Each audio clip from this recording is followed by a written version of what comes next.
প্রিয় চাকরি প্রত্যাশী ভাই ও বোনেরা, ম্যাথ একাডেমির আরেকটি নতুন ভিডিওতে আপনাদেরকে স্বাগতম। আজ আমরা একটি গুরুত্বপূর্ণ প্রশ্নের সমাধান নিয়ে আপনাদের সামনে হাজির হয়েছি। আজ আমরা সমাধান দেব খাদ্য অধিদপ্তরের অফিস সহকারী কাম কম্পিউটার মুদ্রাক্ষরিক পদের গণিত প্রশ্নের। তো এই পরীক্ষাটি অনুষ্ঠিত হয়েছিল 2021 সালের 5ই নভেম্বর। তো ভিডিওটি আপনারা না টেনে অবশ্যই শেষ পর্যন্ত দেখবেন, আশা করি উপকৃত হবেন। তো কথা না বাড়িয়ে চলুন শুরু করি। আচ্ছা, আমাদের প্রথম প্রশ্নটি অর্থাৎ 1 নম্বর প্রশ্নটিতে কি বলেছে? 1 নম্বর প্রশ্নে বলেছে যে একজন দোকানদার প্রতি হালি ডিম 25 টাকা দরে ক্রয় করে। প্রতি 2 হালি 56 টাকা দরে বিক্রয় করলে তার শতকরা কত লাভ হবে? মানে সে কিনে হচ্ছে 1 হালি, বিক্রি করে হচ্ছে 2 হালি। 1 হালির ক্রয় মূল্য 25 টাকা আর 2 হালির বিক্রয় মূল্য হচ্ছে 56 টাকা। আমাদেরকে তাহলে ক্রয় মূল্যটা বের করে নিতে হবে যে 2 হালির ক্রয় মূল্য কত।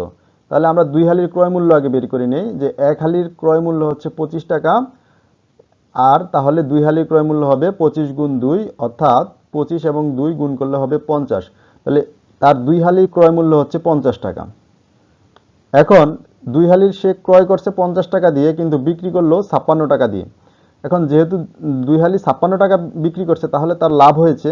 তাহলে লাভ কত টাকা হয়েছে? 56 থেকে আমরা 50 বিয়োগ করব, অর্থাৎ বিক্রয় মূল্য থেকে যদি আমরা ক্রয় মূল্য বাদ দেই তাহলে আমাদের লাভ বের হয়ে আসবে।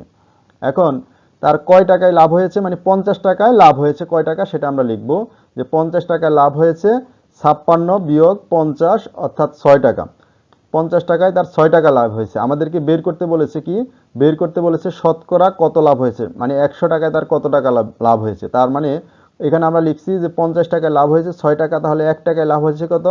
1 টাকায় লাভ হলো তার আরো কম, 50-এর 6। তাহলে 100 টাকায় লাভ হবে কত?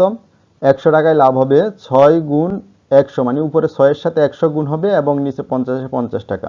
এখন যদি আমরা কাটাকাটি করি, অর্থাৎ 50 দিয়ে যদি আমরা 100কে কাটি তাহলে 2 বার যাবে। তাহলে 50 দিয়ে আমরা 100 কাটলাম 2 বার, তাহলে কত হলো? 6 দুগুণে 12 টাকা। এখন আমাদেরকে যেহেতু এখানে বলেছে শতকরা কত লাভ হবে, তাহলে কি আমাদের উত্তরটা কি আমরা 12 টাকা লিখবো নাকি 12% লিখবো? এখানে অপশন যেহেতু খ এবং গ নাম্বারে একটা আছে 12 টাকা, একটা আছে 12%, তাহলে আমাদেরকে কোনটা উত্তর হিসেবে ধরে নেব? যেহেতু এখানে শতকরা বলেছে, তাই আমরা এখানে 12% ধরে নেব, যে শতকরা বললে পার্সেন্টেজটা চলে আসবে। তাহলে আমরা উত্তর লিখবো 12%। 12% কত নাম্বার অপশনে আছে? ঘ নাম্বার। তাহলে উত্তর হবে ঘ। এরপরের প্রশ্নটা আমরা চলে যাই, যে একটি বাক্সের 2 মিটার দৈর্ঘ্য, 1 মিটার 50 সেন্টিমিটার প্রস্থ এবং 1 মিটার উচ্চতা, বাক্সটির আয়তন কত? এখানে আমাদের দৈর্ঘ্য, প্রস্থ এবং উচ্চতা দেওয়া আছে এবং আয়তন বের করতে বলেছে। আমরা জানি যে আয়তনের একটি সূত্র রয়েছে। আয়তনের সূত্রটা কি? আয়তনের সূত্র হচ্ছে দৈর্ঘ্য গুণ প্রস্থ গুণ উচ্চতা। তাহলে আমরা সেটা একটু লিখি, যে আমরা জানি দৈর্ঘ্য আয়তন সমান সমান দৈর্ঘ্য গুণ প্রস্থ গুণ উচ্চতা। এখন আমরা এই যে দৈর্ঘ্যের মান কত আছে বা দৈর্ঘ্য কত দেওয়া আছে, প্রস্থ কত দেওয়া আছে, উচ্চতা কত দেওয়া আছে, জাস্ট সেটা বসিয়ে দেব। এখানে দৈর্ঘ্য দেওয়া আছে হচ্ছে 2 মিটার, এই যে এখানে 2 মিটার দেওয়া আছে দৈর্ঘ্য। তারপরে প্রস্থ কত দেওয়া আছে? প্রস্থ দেওয়া আছে 1 মিটার 50 সেন্টিমিটার, মানে এটাকে আমরা 1.5 সেন্টিমিটার লিখতে পারি, 1.5 মিটার লিখতে পারি। 50 সেন্টিমিটারকে যদি আমরা মিটারে প্রকাশ করি তখন হবে 0.5 মিটার। আর এখানে প্রস্থ উচ্চতা দেওয়া আছে 1 মিটার। তাহলে আমরা দৈর্ঘ্য, প্রস্থ এবং উচ্চতার মানটা বসিয়ে দেব। মান বসালে কত হবে? তাহলে 2 এবং 1.5 আর হচ্ছে উচ্চতা হচ্ছে 1, বসিয়ে দিলাম। এবার যদি আমরা গুণ করি তাহলে গুণফল হবে 3 ঘনমিটার। এই ঘনমিটার কেন হলো? ঘনমিটার হচ্ছে আয়তনের একক হচ্ছে ঘনমিটার, তাই আমরা এখানে ঘনমিটার লিখলাম। এখানে অপশনে 3 নাম্বার, এখানে দেখা যাচ্ছে যে ক এবং ঘ নাম্বারে আছে 3, কিন্তু যেখানে আমরা দেখব যে ঘনমিটার, যেহেতু আয়তন বের করতে বলছে, সেই অপশনটা আমরা দাগ দেব, অর্থাৎ এটাই হবে আমাদের অ্যান্সার। এবার আসি 3 নাম্বারে। 3 নাম্বারে কি বলছে? যে cos থিটা এর সর্বনিম্ন মান কত? cos থিটা এর সর্বনিম্ন মান হচ্ছে -1 বা -1, গ নাম্বার অ্যান্সার। আচ্ছা, এরপরে আমরা চলে যাই 4 নাম্বারে। নিচের কোন ফলাফলটি 9 দ্বারা বিভাজ্য? কোন ফলাফলটি 9 দ্বারা বিভাজ্য হবে। এখন 9 দ্বারা বিভাজ্য কারা বা 9 দ্বারা বিভাজ্যতার সূত্র কি? 9 দ্বারা বিভাজ্যতার সূত্র হচ্ছে যে একটি সংখ্যার অঙ্কগুলোর যোগফল যদি 9 দ্বারা বিভাজ্য হয় তাহলে সংখ্যাটিও 9 দ্বারা বিভাজ্য হবে। এখন আমরা যদি এগুলা যোগ করি, যে সংখ্যাটা পাবো ওই সংখ্যাটার অঙ্কগুলোর যোগফল যদি 9 দ্বারা বিভাজ্য হয় তাহলে ওই সংখ্যাটিও 9 দ্বারা বিভাজ্য হবে। তাহলে আমরা দেখি কোন অপশনটার যোগফল 9 দ্বারা বিভাজ্য হয় আমরা একটু দেখি। আচ্ছা, প্রথমটা হচ্ছে যে প্রথম অপশন, এখানে যদি আমরা 25 এবং 25 যোগ করি তাহলে হবে 50। এখন 50-এর যে অঙ্কগুলো আছে অর্থাৎ 5 এবং 0 এই দুইটা যদি আমরা যোগ করি তাহলে কত হবে? 5 হবে। 5 কি 9 দ্বারা বিভাজ্য? না, তাহলে এই অপশনটি 9 দ্বারা বিভাজ্য হবে না। এরপরের অপশনে আমরা চলে যাই, খ নাম্বার অপশনে। এখানে আছে 572 যোগ 725 যোগ করলে হয় 1297। এই 1297 মধ্যে যে অঙ্কগুলো আছে 1, 2, 9, 7 এগুলা যোগ করলে কত হয়? এগুলা যোগ করলে হবে 19। এখন 19 কি 9 দ্বারা বিভাজ্য? না, 19 9 দ্বারা বিভাজ্য নয়, তাহলে এটিও 9 দ্বারা বিভাজ্য নয়। খ নাম্বার অপশনও 9 দ্বারা বিভাজ্য নয়। আচ্ছা, তাহলে আমরা গ নাম্বার অপশনে চলে যাই। গ নাম্বার অপশন আছে কত? 412 যোগ 234 যোগ করলে কত হয়? 646। এখন 646 অঙ্কগুলোর যোগফল কি 9 দ্বারা বিভাজ্য? যোগফল কত হয়? 16। এখন 16 কি 9 দ্বারা বিভাজ্য? না, 16 9 দ্বারা বিভাজ্য নয়, তাহলে এখানে এই গ নাম্বার অপশনটিও 9 দ্বারা বিভাজ্য নয়। এরপরে আমরা চলে যাই ঘ নাম্বার অপশনে। ঘ নাম্বার অপশনে কত আছে? 75 যোগ 57।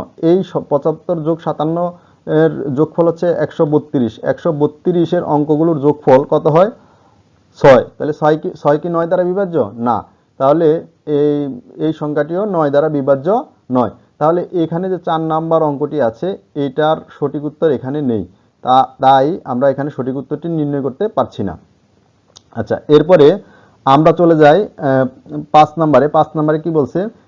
n সংখ্যক ক্রমিক স্বাভাবিক বিজোড় সংখ্যার যোগফল কত?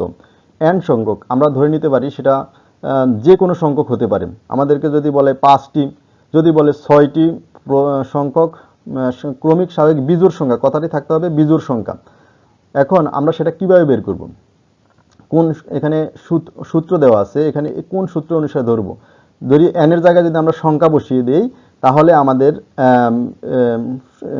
স্বাভাবিক বিজোড় সংখ্যা, ক্রমিক স্বাভাবিক বিজোড় সংখ্যার যোগফল বের হয়ে আসবে। ধরি আমরা এটা কিভাবে বের করব? আমরা প্রথমে লিখতে পারি যে প্রথম 5টি ক্রমিক বিজোড় সংখ্যার আমরা যোগফল বের করব। প্রথম 5টি ক্রমিক বিজোড় সংখ্যার যোগফল কত? প্রথমটা হচ্ছে 1, তারপরে 3, তারপরে 5, তারপরে 7, তারপরে 9।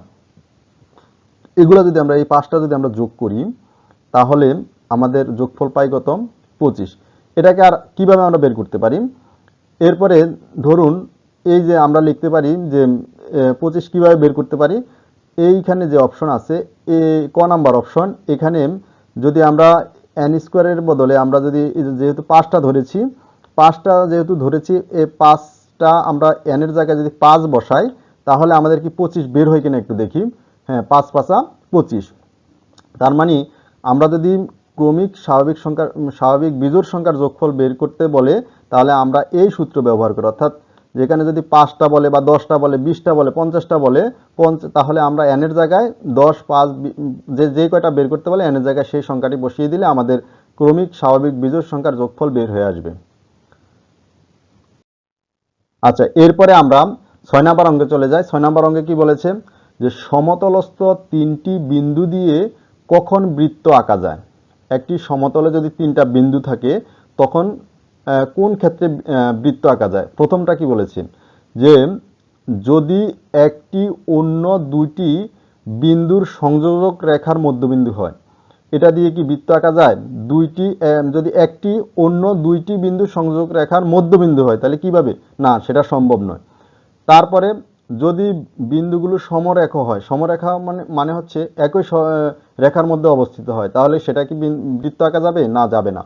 তারপরে এটা কি বলেছে? যদি বিন্দুগুলো সমরেখ না হয়, এটা যাবে। যদি বিন্দুগুলো সমরেখ না হয় তাহলে আঁকা যেতে পারে। তারপরে দুইটি বিন্দুগুলো মধ্যবর্তী দূরত্ব সমান হয়, না, মধ্যবর্তী দূরত্ব সমান হলে সেটা আঁকা যাবে না। তাহলে আমরা একটু দেখে নিই কি বলেছে। যে 3টি অসমরেখ বিন্দু দিয়ে, মানে যেটা সমরেখ নয়, একটি বৃত্ত অঙ্কন করা যায়। অন্য কথায় একই সরলরেখায় অবস্থিত নয় এমন তিনটি বিন্দুর মধ্য দিয়ে কেবলমাত্র একটি বৃত্ত আঁকা যাবে। একই সরলরেখায় অবস্থিত তিনটি বিন্দুর মধ্য দিয়ে কোনো বৃত্ত আঁকা যায় না। তাহলে আমাদের এখানে উত্তর কোনটি হবে? উত্তর হবে গ নাম্বার। আচ্ছা, আমরা এর পরের প্রশ্নতে চলে যাই। এর পরের প্রশ্ন কি বলেছে যে -x+2 ইন্টু x-3 হলে x এর মান কত? এখান থেকে আমাদের x এর মান বের করতে হবে। তাহলে আমরা এখান থেকে প্রথমে x এর মান বের করবো, এটাকে আগে উঠে নিলাম। এরপর আমরা কি করব? আমরা এটাকে গুণ করে দেব। গুণ করলে কত হবে? যে -x আর এখানের x গুণ করলে -x², তারপরে -x আর -3 গুণ করলে +3x, এরপরে +2 এবং x গুণ করলে 2x, আর -3 আর +2 গুণ করলে -6 = 0। এবার আমরা কি করব? এই যে x দুইটা আছে, এই দুইটাকে আমরা যোগ করে দেব। x দুইটাকে যোগ করলে কত হয়? x দুইটাকে যোগ করলে হবে 5x, 3x এবং 2x যোগ করলে 5x। এবার আমরা কি করব? এবার এই 5x টাকে এবার আমরা -1 দ্বারা উভয় পক্ষকে গুণ করব। -1 দ্বারা গুণ করলে চিহ্নগুলোর পরিবর্তন হয়ে যাবে। তাহলে এখানে হবে x² - 5x + 6 = 0। এবার আমরা কি করব? মিডল টার্ম ব্রেকিং করব। মিডল টার্ম ব্রেকিং করলে কি হয়? x² - 3x - 2x + 6। এবার আমরা এখান থেকে কমন নেব, যে x² এবং -3x থেকে কি কমন যায় এবং -2x + 6 থেকে কি কমন যায়। তাহলে এখানে যদি আমরা কমন নেই, তাহলে এখানে থাকবে x আর এখানে থাকবে x - 3, আর এখানে যদি আমরা 2 কমন নিই, তাও -2 কমন নিই, তাহলে x - 3। তাহলে আমাদের থাকবে কি? x - 3 এবং x - 2 = 0। এখন যেহেতু আমরা এখানে এই দুইটা =0, তাহলে আমরা লিখতে পারি যে x - 3 হয় 0 হবে অথবা x - 2 0 হবে। তাহলে আমরা সেটা লিখব যে হয় x - 3 0 অথবা x - 2 0। এখন আমরা তাহলে যেহেতু এটা =0 এবং এটা =0, তাহলে x আমরা -3টাকে যদি ওই পাশে নিয়ে যাই, তাহলে কি হবে? +3। তাহলে x হয় 3 হবে, আবার ওইখানে x -2 এর বদলে x 2 হবে। তাহলে আমরা এখানে লিখতে পারি যে উত্তর কোনটা হবে? অ্যান্সার যে 2 অথবা 3। তাহলে আমরা এই খ নাম্বার অপশনটাকে আমরা অ্যান্সার হিসেবে নিতে পারি। আচ্ছা, এরপর এটা কি বলছে যে একটি কোণের পরিমাণ 181 ডিগ্রি হলে একে কি কোণ বলে? এখন প্রথম যে অপশনটা আছে, আমরা কি লিখতে পারি? যে প্রথমটা আছে সমকোণ। সমকোণ কাকে বলে? সমকোণ হচ্ছে 90 ডিগ্রি কোণকে সমকোণ বলে। তাহলে এটাকে আমরা 181 ডিগ্রি কোণকে সমকোণ বলে না, তাই এটা হবে না। সূক্ষ্মকোণ কাকে বলে? 90 ডিগ্রি অপেক্ষা ছোট কোণকে সূক্ষ্মকোণ বলে, তাহলে এটাও হবে না। আর স্থূলকোণ কাকে বলে? স্থূলকোণ হচ্ছে 180 ডিগ্রি কোণকে মানে 90 ডিগ্রি অপেক্ষা বড় কিন্তু 180 ডিগ্রি অপেক্ষা ছোট কোণকে স্থূলকোণ বলে। আর একটা অপশন বাকি আছে, সেটা হচ্ছে প্রবৃদ্ধ কোণ। এখন প্রবৃদ্ধ কোণ কাকে বলে? এই যে আমরা এখানে লিখে দিছি যে 180 ডিগ্রি অপেক্ষা বড় কিন্তু 360 ডিগ্রি অপেক্ষা ছোট কোণকে প্রবৃদ্ধ কোণ বলে। এই যে এখানে 181 আছে, এই 181 180 অপেক্ষা ছোট কিন্তু 180 অপেক্ষা বড়, 360 অপেক্ষা ছোট, তাই এটি প্রবৃদ্ধ কোণ। তাহলে আমরা এই খ অপশনটা আমরা নিতে পারি। এটা হচ্ছে অ্যান্সার। আচ্ছা, পরবর্তী অঙ্কটি কি বলেছেন? যে দুইটি বৃত্তের বৃহত্তম যা সমান হলে বৃত্ত দুটি কেমন হবে? বৃত্তের আমরা জানি যে দুইটি বৃত্তের ব্যাস বৃহত্তম যাকে কি বলে? ব্যাস বলে। তাহলে বৃত্ত যা হচ্ছে ব্যাস, তাহলে দুইটা বৃত্তের ব্যাস যদি সমান হয়, তাহলে বৃত্ত দুটি সমান হবে। তাহলে আমরা লিখতে পারি যে বৃত্তের ব্যাস সমান হলে বৃত্ত দুটি পরস্পর সমান। তাহলে আমাদের অপশন হবে গ। আচ্ছা, পরের অঙ্কটি কি বলেছে? যে প্রথম 10টি স্বাভাবিক সংখ্যার যোগফল কত? তাহলে প্রথম 100টি স্বাভাবিক সংখ্যার যোগফল কত? প্রথম 100টি স্বাভাবিক সংখ্যার যোগফল হচ্ছে, এটা আমরা মুখস্থ রাখবো, এটা একটা সূত্র আছে অনেক বড়, আর যদি আমরা সহজে মনে রাখতে হয় তাহলে আমরা এটা রাখবো যে 50-50। প্রথম 100টি সংখ্যার যোগফল হচ্ছে 50-50। আচ্ছা, আমরা পরবর্তী অঙ্কে চলে যাই। এখানে কি বলেছে? যে p + q = 5 এবং p - q = 3 হলে pq এর মান কত? আচ্ছা, এখন এখানে আমরা দেওয়া আছে দিয়ে প্রথমে লিখব যে দেওয়া আছে p + q = 5 এবং p minus q equal to 3 হলে আমরা এ বি এর সূত্র অনুসারে এই পি কিউ এর মানটা বের করে ফেলব। তাহলে আমরা আগে লিখি, দেওয়া আছে কি দেওয়া আছে, p plus q equal to 5, p minus q equal to 3।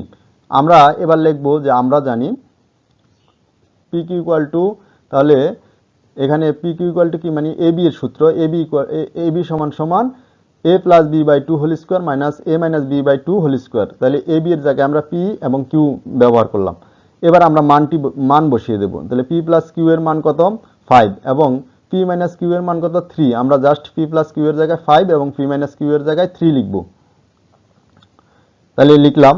এখন এবার কি করব, এবার আমরা এই যে গুণ করে দেব, অর্থাৎ স্কোয়ারটাকে আমরা উঠিয়ে দেব। স্কোয়ার উঠাইলে কি হয়, যে 5 এর উপরে স্কোয়ার আছে এবং 2 এর উপরে স্কোয়ার আছে, এবং এখানেও ঠিক 3 এর উপরে স্কোয়ার আছে, 2 এর উপরে স্কোয়ার আছে। তাহলে যদি স্কোয়ার উঠাই দিই তাহলে কত হয়, তাহলে 5 এর উপরে স্কোয়ার দিলে হচ্ছে 25, 2 এর উপরে স্কোয়ার দিলে 4, আর এখানে 9 এর উপর 3 এর উপর স্কোয়ার দিলে 9 এবং 2 এর উপর স্কোয়ার দিলে 4। এবার আমরা বিয়োগ করব এখানে। তাহলে বিয়োগ করলে কত হবে, যে উপরে হবে 16, নিচে 4, যেহেতু লসাগু 4 আর 25 থেকে 9 গেলে 16। আচ্ছা, এবার যদি আমরা কাটাকাটি করি তাহলে কত হবে, 4। তাহলে আমরা মান কত পেলাম, 4। এই আমাদের অপশন গতে 4 আছে, তাই এটা হবে অ্যান্সার। আচ্ছা, এরপরের অঙ্ক আমরা চলে যাই, যে 12 নম্বর অঙ্কে কি বলেছে, 6, 8, 10 এর গাণিতিক গড় 7, 9 এবং কোন সংখ্যার গাণিতিক গড়ের সমান। তাহলে এখানে কোনটি হবে, আমরা যদি এই দুইটার গড় করি, মানে এই তিনটা যদি আমরা যোগ করি, তাহলে যেটা হবে 7, 9 এবং কোন সংখ্যা, এই সংখ্যাটার যোগ করলেও ঠিক যোগফল কিন্তু একই হবে, যেহেতু তিনটি করে সংখ্যা। এখন আমরা দেখি এই তিনটার যোগফল কত হয়। এই তিনটির যোগফল হচ্ছে, মানে 6, 8, 10 এর যোগফল হচ্ছে 24। তাহলে 7, 9 এবং এই যে সংখ্যাটা আমাদের বের করতে বলছে সেই সংখ্যার যোগফল 24 হবে। আচ্ছা, সেই সংখ্যাটা কত আমরা কিভাবে করব, এখানে আছে 7 যোগ 9, তাহলে 7 এবং 9 যদি যোগ করি তাহলে কত হয়, 16। তাহলে 16-র সাথে কত যোগ করলে 24, 16-র সাথে 8 যোগ করলে হবে 24। তাহলে আমরা এটা লিখতে পারি। আচ্ছা, তাহলে এখানে আমাদের অপশন কোনটা হবে, অপশন হবে ঘ নাম্বার। ঘ নাম্বার হচ্ছে অ্যান্সার, 8। আচ্ছা, এরপরে কি বলেছে, কোনটি সরল কোণ। আমরা জানি 180 ডিগ্রি কোণকে সরল কোণ বলে। তাহলে এটা আর আমাদের করার দরকার নেই, এটা আমাদের মুখস্থ রাখলে হবে। 180 ডিগ্রি কোণকে সরল কোণ বলে, তাহলে এটা হবে 180, অর্থাৎ খ নাম্বার অ্যান্সার। তারপরে 14 নাম্বারটা কি বলেছে, শূন্য সহ সকল ধনাত্মক ও ঋণাত্মক অখণ্ড সংখ্যা সমূহকে কি বলা হয়, এটিকে বলা হয় পূর্ণ সংখ্যা। শূন্য সহ অন্য সকল ধনাত্মক বা ঋণাত্মক অখণ্ড সংখ্যা সমূহকে বলা হয় পূর্ণ সংখ্যা, এটা আমাদেরকে মনে রাখতে হবে। এরপরে চলে যাই আমরা 15 নম্বর অঙ্কে। কি বলেছেন, শতকরা 5 টাকা হার সুদে 120 টাকা 3 বছরে সুদে আসলে কত হবে। এখানে বলেছে 120 টাকা 3 বছরে সুদে আসলে কত টাকা হয়। আমরা প্রথমে 100 টাকা 3 বছরের সুদ কত সেটা আগে বের করব। যেহেতু বলছে শতকরা 5 টাকা হার সুদে, তাহলে আমরা লিখতে পারি যে 100 টাকার 3 বছরের সুদ 3 গুণ 5 অর্থাৎ 15 টাকা। এটা হলো 100 টাকা 3 বছরের সুদ। তাহলে তার সুদ আসল কত হবে, তাহলে সুদ আসল হবে 100 যোগ 15। আসল হচ্ছে 100 এবং সুদ হচ্ছে 15, সুদ আসল হচ্ছে 115। তাহলে আমরা লিখতে পারি আসল 100 টাকা হলে সুদ আসল 115 টাকা। আমাদেরকে সুদ আসল 120 টাকা সুদ আসল কত সেটা বের করতে বলছে, যে 120 টাকা সুদ আসলে কত হবে। তাহলে আসল যদি 100 টাকা হয় তাহলে সুদ আসল 115 টাকা, এবং যদি সুদ আসল 1 টাকা হয় তাহলে সুদ আসল কত হবে, আরো কম, 115/100। এরপরে আসল যদি 120 টাকা হয় তাহলে সুদ আসল হবে, এখন যদি আমরা কাটাকাটি করি, কাটাকাটি করলে কত হবে, প্রথমে আমরা 115 এবং 100 কাটাকাটি করব, কত দিয়ে যায়, আচ্ছা আমরা 5 দিয়ে যায়, 5 23 কত, 5 23 হচ্ছে 115, আর 5 20 হচ্ছে 100। এবার 20 দিয়ে যদি আমরা 120-কে কাটাকাটি করি তাহলে কত হবে, 120-কে কাটাকাটি করলে হবে 6 বার, 6 দুগুণে 12, মানে 6 20 120।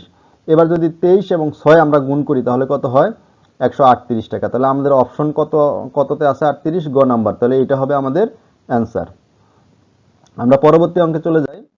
আমাদের কি বলেছে, 1050 টাকার 8% নিচের কোনটি? তাহলে 1050 টাকার 8%, তাহলে 1050-এর 8% কত হয় আমরা একটু লিখি। 150-এর 8%, তাহলে 150-এর 8% মানে কি? 150-এর 1/8 মানে নিচে হবে 100, উপর হবে 8। এই পার্সেন্টেজটাকে উঠে দিলে আমরা এটা লিখতে পারি। এবার যদি আমরা কাটাকাটি করি, 1050-কে আমরা যদি 100 দ্বারা কাটাকাটি করি তাহলে কত হয়? তাহলে হবে এখানে হবে 2 বার দিয়ে আমরা কাটবো, 2 দিয়ে কাটলে 50 দিয়ে কাটবো, 50 দিয়ে কাটলে আমাদের এখানে হবে 21, 21 50-এ হচ্ছে 1050, আর 2 দিয়ে 50 100-এর মধ্যে যাবে 2 বার। এবার 2 দিয়ে আমরা 8কে কাটবো, 4 দুগুণে 8। তাহলে আমাদের এবার 21 এবং 8 যদি আমরা গুণ করি তাহলে হবে 84। তাহলে 84 আমাদের কত নাম্বার অপশনে আছে? ক নাম্বার অপশনে আছে, তাহলে এটা হবে অ্যান্সার। এরপরের অঙ্কটি, এতে আমরা চলে যাই। কি বলেছে? 16:25 অনুপাতের উভয় থেকে কত বিয়োগ করলে অনুপাতের মান 1/2 হবে? তাহলে আমরা সেটাকে লিখে নিলাম যে 16/25 এটা থেকে যদি কত বিয়োগ করলে আমরা জানি না, সেজন্য আমরা x বিয়োগ করলাম এবং বিয়োগফল কত হবে? 1/2। আমরা এটা প্রশ্ন অনুসারে লিখলাম। লেখার পরে এবার আমরা কি করব? আমরা r গুণন করব। r গুণন মানে কি? কোণায় কোণায় গুণ, মানে প্রথমে এই কোণার সাথে এই কোণা এবং এই কোণার সাথে এই কোণা আমরা গুণ করব। তাহলে 16 আর 2 গুণ করলে 16 দুগুণে 32 লিখলাম, মাইনাস 2 এবং x গুণ করলে 2x। এরপরে আমরা 1 এবং যেটা গুণ করব, তাহলে এটাই হবে 25 মাইনাস x। এবার আমরা x গুলাকে সমান সমানের এক পাশে নিয়ে আসবো আর সংখ্যাগুলোকে সমান সমানের আরেক পাশে নিয়ে যাব। তাহলে কত হয়? Minus 2x plus x. এখানে মাইনাস 2x আগে থেকেই আছে এবং এই যে মাইনাস এক্সটাকে সমান সমানের এই পাশে নিয়ে আসলাম। এখানে নিয়ে আসলে কি হবে? Plus x. আর এই যে এখানে 25 আছে আর কিন্তু মাইনাস 32 মানে অর্থাৎ 32টাকে সমান সমানের এই পাশ থেকে আমরা এই পাশে নিয়ে আসলাম, যেহেতু এই পাশে প্লাস ছিল এই পাশে আসলে মাইনাস 32। এরপর আমরা কি করব? বিয়োগ করব। বিয়োগ করলে কি হয়? এখানে মাইনাস 2x থেকে x গেলে মাইনাস এক্স, আর এখানে মাইনাস 7 হয়। আমরা উভয় পক্ষে 1 দ্বারা গুণ করলে মাইনাস 1 দ্বারা গুণ করলে আমাদের উভয় পক্ষে যেহেতু গুণ করবো তাহলে x সমান সমান 7 হবে। তাহলে আমাদের অপশন ঘ নাম্বারে আছে কি? 7 আছে, তাহলে এটা হবে অ্যান্সার। আচ্ছা, এবার আমরা 18 নম্বর অঙ্কে চলে যাই। কি বলেছে? 3x প্লাস 3x বা 3 পাওয়ার x প্লাস 3 পাওয়ার x প্লাস 3 পাওয়ার x সমান সমান কত? এখন এটা নির্ণয় করতে হলে আমাদেরকে একটা জিনিস জানতে হবে যে যোগের সংক্ষিপ্ত রূপ হচ্ছে গুণ। যোগের সংক্ষিপ্ত রূপ হচ্ছে গুণ। আমরা এই যোগটাকে গুণ আকারে প্রকাশ করব। কিভাবে প্রকাশ করব? ধরুন আমি এখানে লিখলাম 5 যোগ 5 যোগ 5 সমান সমান কত হলো? 15। এটাকে যদি আমি সংক্ষেপে লিখতে যাই অর্থাৎ সংক্ষিপ্ত আকারে কিভাবে লিখব? এটাকে আমি সংক্ষিপ্ত আকারে লিখব যে এখানে 5 আছে কয়টি? 5 আছে 3টি। তাহলে 5 আছে 3টি, আর যোগের সংক্ষিপ্ত রূপ যেহেতু গুণ, তাহলে গুণ, আর কি আছে? 5 আছে, তাহলে 5 লিখলাম। তাহলে কত হলো? 3 5 15। এইভাবেই যদি আমরা এইটাকে লিখি অর্থাৎ 3 পাওয়ার x প্লাস 3 পাওয়ার x প্লাস 3 পাওয়ার, এটাকে যদি আমরা সংক্ষিপ্ত আকারে লিখি তাহলে কি হয়? সংক্ষিপ্ত আকারে লিখলে যেহেতু এখানে 3 আছে কয়টি? 3/x কয়টি আছে? 3টি আছে। তাহলে 3 দ্বারা আমরা এটাকে গুণ করলাম। এখন এই যে এটা সূচকের অঙ্ক যেহেতু, তাহলে এই 3-র উপরে কি আছে? এই 3 উপরে 1 আছে। তাহলে যেহেতু এটা যোগ, সূচকের ক্ষেত্রে যেহেতু এটা গুণ, সূচকের ক্ষেত্রে সূচকগুলা হবে যোগ। তাহলে আমরা দুইটা 3 থেকে একটা 3 নিলাম এবং সূচকগুলা যোগ করে দিলাম। তাহলে 1 প্লাস x। এখানে আমরা এটাকে যদি সাজায় লিখি কি হবে? x plus 3। তাহলে আমাদের অ্যান্সার কোনটা হবে?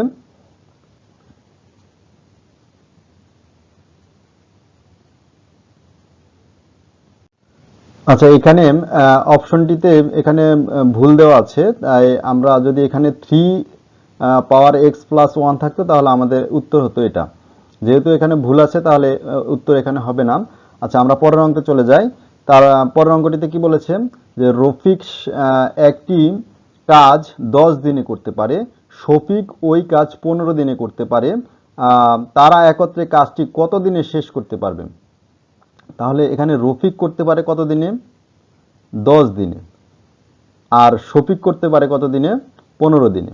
আচ্ছা, কাজটা কতটুকু? আমরা ধরে নেই কাজটা হচ্ছে 1 অংশ। তাহলে এক অংশ কাজ রফিক কত দিনে করতে পারে? 10 দিনে। আমরা বের করব প্রথমে যে রফিক একদিনে কতটুকু করতে পারে, আবার শফিক একদিনে কতটুকু করতে পারে, আবার দুইজনে একদিনে কত অংশ কাজ করতে পারে। তাহলে আমরা সহজে বের করতে পারবো। তাহলে শুরু করি আমরা। তাহলে লিখবো যে রফিক একদিনে করে 10-এর 1 অংশ, আর শফিক একদিনে করে তাহলে কত?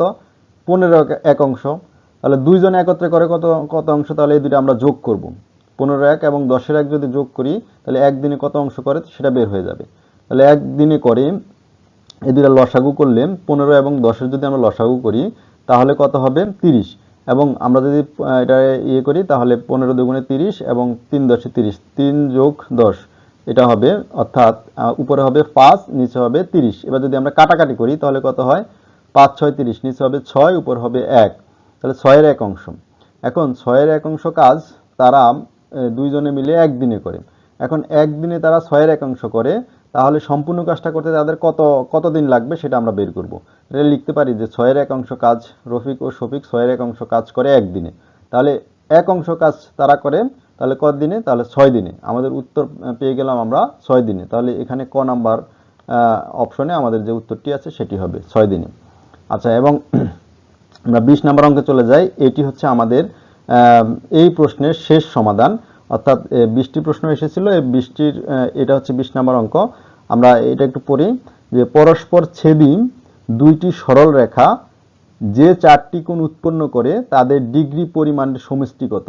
আচ্ছা, আমরা প্রথমে দুইটি সরল রেখা ছেদ করে আমরা সেরকম একটা চিত্র আঁকি। এটি একটি সরল রেখা এবং এটি একটি সরল রেখা, দুইটা ছেদ করছে। এখন এটা চারপাশে যে কোণগুলো উৎপন্ন হয়েছে এগুলো হচ্ছে বিপ্রতীপ কোণ। এটার বিপ্রতীপ কোণ হচ্ছে এই কোণটার বিপ্রতীপ কোণ হচ্ছে এই পাশেরটা, এবং এই কোণের এই যে এই পাশের কোণের বিপ্রতীপ কোণ হচ্ছে এই পাশেরটা। এখন এই বিপ্রতীপ কোণগুলো পরস্পর সমান হয়। আর আরেকটা ব্যাপার কি যে এইটা যেহেতু একটা সরল রেখা আমরা জানি যে সরল রেখার কোণ হচ্ছে 180 ডিগ্রি। তাহলে এই সরল রেখার কোণ যদি 180 ডিগ্রি হয় তাহলে এই পাশের সরল রেখারও কোণ 180 ডিগ্রি হবে। তার মানে আমরা যদি ধরে নেই যে এই কোণটার মান হবে 180 ডিগ্রি, তাহলে এই পাশের কোণটার মান হবে 180 ডিগ্রি। তাহলে দুইটা 180 ডিগ্রি যদি আমরা যোগ করি তাহলে আমাদের অ্যান্সার কত হবে? আমাদের অ্যান্সার হবে 360। 180 80 যোগ করলে 360, তাহলে আমাদের উত্তর হবে 360 ডিগ্রি। তাহলে আমরা লিখতে পারি 360 ডিগ্রি। আমাদের আজকের মতো এই প্রশ্নের সমাধান এখানে শেষ করলাম। আপনাদের যদি ভিডিওটি ভালো লেগে থাকে তাহলে অবশ্যই আমাদের চ্যানেলটিকে সাবস্ক্রাইব করে বেল বাটনটি অন করে দেবেন। ধন্যবাদ এতক্ষণ সাথে থাকার জন্য।